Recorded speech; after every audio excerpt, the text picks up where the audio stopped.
Hello sir. നിങ്ങളുടെ story discussion ഏതുവരെ എത്തി? ഇന്ന് ബാക്കിയുള്ള കഥ കൂടി പറയാന്ന് പറഞ്ഞു. ഷൂട്ട് ക്യാൻസൽ ആയതുകൊണ്ട് വീട്ടിലേക്ക് വന്നതാ.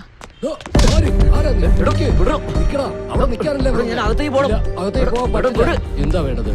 സാറിനെ കാണണം. അപ്പോയിന്റ്മെന്റ് ഉണ്ടോ? അദ്ദേഹത്തിന് എന്നെ അറിയാം. അവർക്ക് ഒരുപാട് പേരെ അറിയാം. ഒന്ന് പാടില്ല. അവിടെ നിക്ക്, അവിടെ നിൽക്കാനാ പറഞ്ഞേ. നിക്ക്, അവിടെ നില്ല്. എന്ത് പറ്റി ശിവ?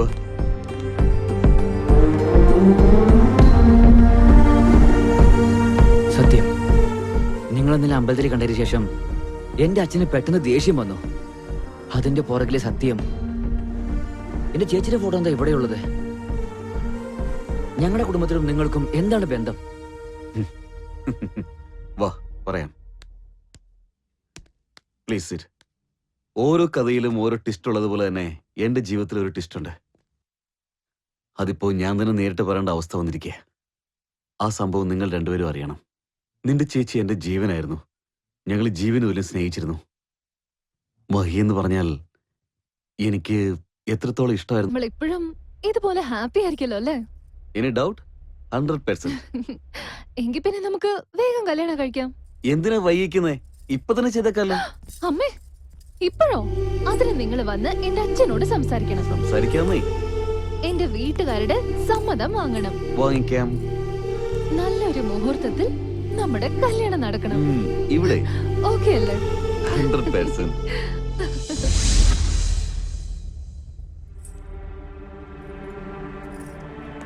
എന്തു പറ്റി കേശവ്? നീ ഇരിക്കെ. അന്യായം, ശരിക്കും ദ്രോഹമാണിത്. എന്റെ നാട് നന്നാക്കാനായിട്ട് ഗവൺമെന്റ് 150 കോടി രൂപ അനുവദിച്ചിട്ടുണ്ടെന്ന് ഈ പത്രത്തിൽ എഴുതിയിട്ടുണ്ട്. എന്റെ നാടിന്റെ അവസ്ഥ ഇപ്പോഴും മോശമാണ്. ഇപ്പോഴും കുടിക്കാൻ അല്പം ശുദ്ധജലം പോലും ലഭിക്കാത്തൊരു നാടാണ് അത്.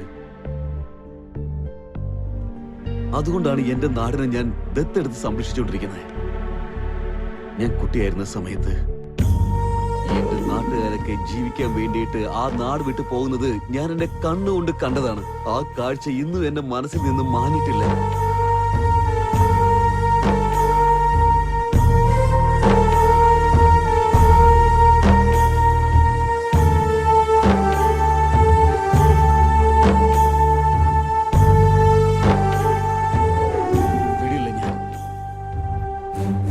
വെറുതെ വിടില്ല. ഈ വൃത്തികെട്ട രാഷ്ട്രീയത്തിൽ നീന്തി കളിക്കുന്ന ചെറിയ മീൻ മുതൽ തിമിംഗലത്തിനെ വരെയും ഞാൻ വെറുതെ വിടാൻ പോകുന്നില്ല. കേശവ്, ഈ കാര്യം എനിക്ക് വിട്ടേക്ക്. ഞാൻ പഠിച്ച ലോ ഒരു നല്ല കാര്യത്തിന് ഉപയോഗിക്കാന്ന് പറയുന്നതിൽ എനിക്ക് സന്തോഷമേ ഉള്ളൂ. ഞാൻ നിനക്ക് നോട്ടീസ് അയക്കാം. Thank you Mahi. Life partner എന്ന് പറഞ്ഞാൽ ജീവിതം പങ്കിടുന്നത് മാത്രമല്ല, എന്റെ ലക്ഷ്യം കൂടി പങ്കിടുന്ന ആളായിരിക്കണം. I love you. അച്ഛാ. Thank you. ഒരുപാട് നാളായി എനിക്ക് അച്ഛനോട് ഒരു കാര്യം പറയണമെന്നുണ്ട്. നീ പറയുന്ന എന്താണെന്ന് എനിക്ക് മനസ്സിലാകുന്നുണ്ട്. ആരാ അദ്ദേഹം? പേര് കേശവ് നാഥ്. പ്രേമിക്കാൻ പേര് മാത്രം അറിഞ്ഞാൽ മതി. പക്ഷേ മൂത്തവരടുത്ത് അത് വന്നതിന് ശേഷം അയാളെ കുറിച്ച് മുഴുവനും അറിയണം. അദ്ദേഹത്തെ അച്ഛനോ അറിയാലോ. Keshav Nath, film star. സ്നേഹിതൻ എന്ന് അഭിനയിക്കുന്ന കാലമാ മോളെ ഇത്. പക്ഷെ നീ നിന്റെ ജീവിതം മുഴുവനും ഒരു അഭിനയകർത്താവിന്റെ കൂടെ കഴിക്കാൻ വിചാരിക്കുന്നു. കേശവ് വളരെ നല്ല ആളാണ് അച്ഛാ. അച്ഛൻ കരുതുന്ന പോലെ അദ്ദേഹം മറ്റുള്ളവരെ പോലെയൊന്നുമല്ല. വളരെ നല്ല മനുഷ്യനാ.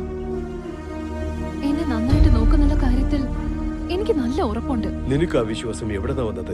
ആരാ നിനക്ക് ആ ധൈര്യം തന്നത്? അച്ഛന്റെ വളർപ്പാണച്ചാ. നിനക്ക് നടക്കാൻ പഠിപ്പിച്ചത് എന്റെ നെഞ്ചിലാ മോളെ. എന്തിനാന്നറിയോ? ചിലപ്പോ നീ നടക്കുമ്പോ ചരിഞ്ഞു വീണാലേ നീ എന്റെ നെഞ്ചിലായിരിക്കും കിടക്കുന്നത്. അങ്ങനത്തെ എനിക്ക് നിന്റെ മനസ്സ് മനസ്സിലാക്കാൻ പറ്റില്ലേ? എന്റെ മകൾ സ്നേഹിച്ചത് ഒരു സാധാരണ ആളായിരുന്നെങ്കിൽ അത് ഞാൻ സന്തോഷത്തോടെ ഏൽക്കുമായിരുന്നു. പക്ഷെ നീ പ്രേമിച്ചത് ഓരോ ദിവസം ഓരോ വേഷമിടുന്ന സിനിമാക്കാരനെയാണ്. പക്ഷെ അവരുടെ ജീവിതം കളർഫുള്ളാണ്. ഇന്ന് നീ, നാളെ വേറെ ഒരാള്. അറിഞ്ഞുകൊണ്ട് അയാളുടെ അടുത്ത് നിന്നെ എനിക്ക് കൊടുക്കാൻ പറ്റില്ല മോള്. അതല്ല അച്ഛാ. വീട്ടിൽ എന്തെങ്കിലും പഴയ സാധനങ്ങളുണ്ടെങ്കിലേ അതെടുത്ത് കളഞ്ഞിട്ട് മാർക്കറ്റിൽ പോയി വേറെ സാധനം മേടിക്കാം. പക്ഷെ ഇത് ജീവിതമാണ്. തെറ്റായിട്ട് തീരുമാനിച്ചാൽ അത് ജീവിതം മുഴുവനും അനുഭവിച്ചാലും തീരില്ല മോളെ. സ്നേഹിക്കുന്ന ഏത് അച്ഛനായാലും ഈ തീരുമാനം ഏൽക്കില്ല മോളെ. എന്നോട് ക്ഷമിക്കൂ.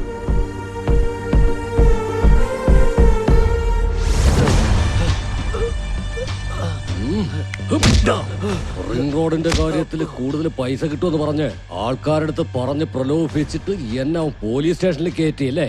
എടാ പന്നി, എന്റെ കണ്ണിന് പിടിക്കുന്നത് എന്ത് ഞാൻ കരസ്ഥമാക്കും. ഒരു മനുഷ്യനെ പോലും ഞാൻ വിടില്ല. എടുക്കടാ. ഇത് എന്തിന്റെ പേപ്പറാ സാറേ? നമ്മുടെ സാറ് ചെയ്ത എല്ലാ കാര്യങ്ങളും വളരെ മനോഹരമായിട്ട് തന്നെ എഴുതി എല്ലാം നന്നായിട്ട് പ്രസിദ്ധീകരിക്കണം കേട്ടോ. എടാ, നമ്മളൊരു നല്ല കാര്യവും ചെയ്യുന്നില്ല, നമുക്കൊരു അവാർഡും കിട്ടാൻ പോകുന്നില്ല.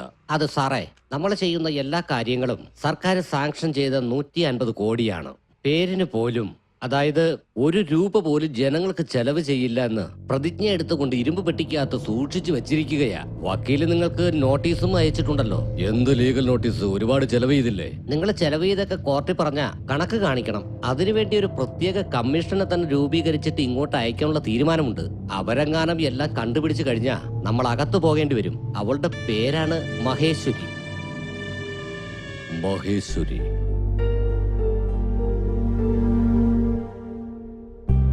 ചെറുക്കന് പെണ്ണിന്റെ അടുത്ത് എന്തെങ്കിലും സംസാരിക്കണമെങ്കിൽ സംസാരിക്കാം. എന്താണ് ചെറുക്കൻ പറഞ്ഞത്? ഇനിയും അവർക്ക് തമ്മിൽ സംസാരിക്കാൻ എന്താ ഉള്ളത്? നമ്മളുണ്ടല്ലോ, നമ്മൾ തന്നെ തീരുമാനം എടുത്താൽ മതിയാവും. പിന്നെ കുട്ടിയെക്കുറിച്ച് എല്ലാം ഞങ്ങൾക്ക് അറിയാലോ. നിങ്ങളുടെ മകളല്ലേ, അതിൽ പിന്നെ ഞങ്ങൾക്ക് സംശയിക്കേണ്ട ഒരു കാര്യവുമില്ല. അപ്പൊ പിന്നെ ആലോചിക്കണ്ട, നല്ലൊരു മുഹൂർത്തം നോക്കി നിശ്ചയം കഴിച്ചേക്കാം. നമസ്കാരം ഉണ്ടല്ലോ. ഞാൻ ജനങ്ങളുടെ പ്രതിനിധിയാ. നിങ്ങൾ ലോയറായി ചെന്നറിഞ്ഞു, അയാളെ തേടി വന്നതാ.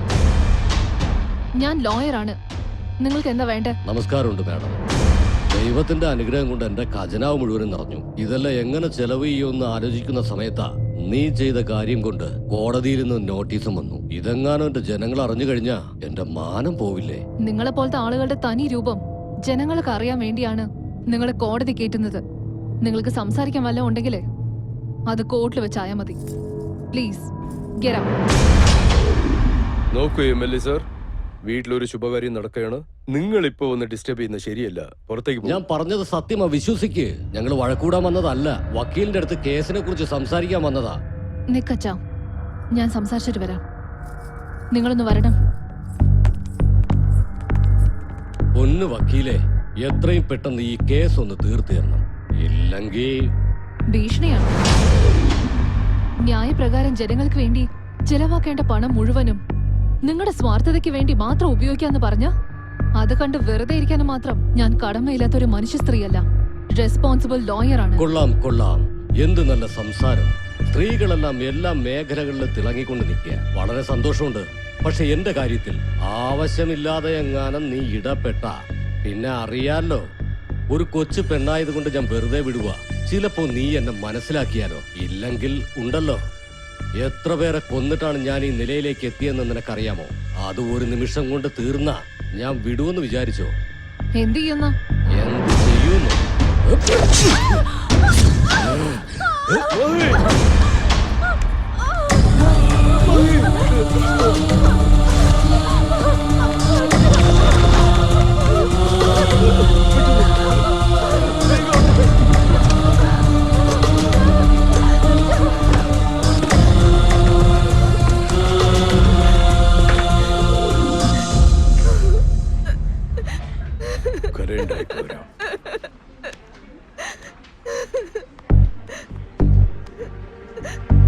എന്നോട് പറയാത്ത കാര്യങ്ങൾ നിന്നോട് പറഞ്ഞിരിക്കാൻ മോളെ. അതെ അങ്കിൾ. എന്താ സംഭവിച്ചത്? അന്ന് എന്താണ് സംഭവിച്ചെന്നാൽ ഞാൻ അവന് നോട്ടീസ് അയച്ചിരിക്കും.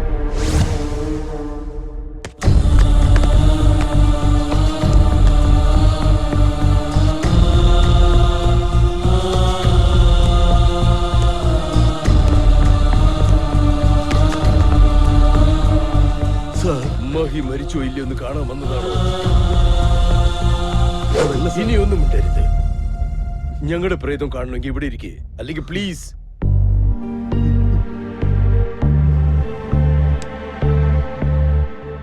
വേണ്ട സർ, ഞാൻ പൊയ്ക്കോളാം.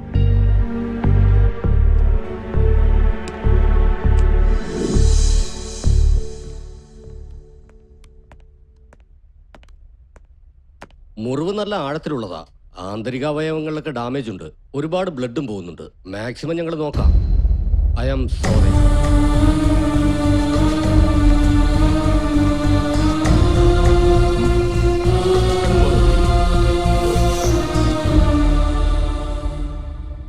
അന്ന് നടന്ന ആ സംഭവത്തിലെ തെറ്റിന് ആരാരുടെ മേൽ പഴിചാരിയെന്ന് പറഞ്ഞാലും നഷ്ടപ്പെട്ട മഹി എനിക്ക് ഒരിക്കലും തിരിച്ചു കിട്ടില്ല. അതുകൊണ്ട് തന്നെയാണ് അവളുടെ ഓർമ്മകൾ എന്റെ ഹൃദയത്തിൽ ഇപ്പോഴും ഞാൻ ചേർത്ത് വെച്ചിരിക്കുന്നത്. സ്നേഹിക്കുന്നതും സ്നേഹിക്കപ്പെടുന്നതും ഒരു പുണ്യമാണ്. ആ സ്നേഹം കല്യാണം മുഖേന ജീവിതത്തിന്റെ അവസാനം വരെ ശക്തമായി ചേർത്ത് വെക്കപ്പെടുക എന്നത് ഒരു വരവുമാണ്. അക്കാര്യത്തിൽ ഞാൻ നിർഭാഗ്യവാനായിപ്പോയി. അതുകൊണ്ട് തന്നെയാണ് എന്റെ ആ വേദന നിങ്ങൾക്കും വരേണ്ടെന്ന് കരുതി നിങ്ങളുടെ പ്രണയത്തെ സംരക്ഷിക്കാൻ ഞാൻ പറഞ്ഞത്. ശരി, നിന്റെ പ്രണയത്തെപ്പറ്റി നിന്റെ അച്ഛനോട് പറഞ്ഞായിരുന്നോ? ഇല്ല. ആദ്യം ഇത് നിന്റെ അച്ഛനോട് പറ. എങ്ങനെയെങ്കിലും സമ്മതിപ്പിക്കണം, അല്ലെങ്കിൽ എതിർത്ത് നിൽക്ക്. അവരുടെ സമ്മതത്തോടു കൂടി തന്നെ നിങ്ങളുടെ ഈ പ്രണയം വിജയിക്കണം. ഈ പെണ്ണിന്റെ കൂടെ തന്നെ നീ നിന്റെ ജീവിതം പങ്കിടണം. നിനക്ക് ഏത് രീതിയിലുള്ള സഹായത്തിനാണെങ്കിലും ഞാൻ നിന്റെ കൂടെ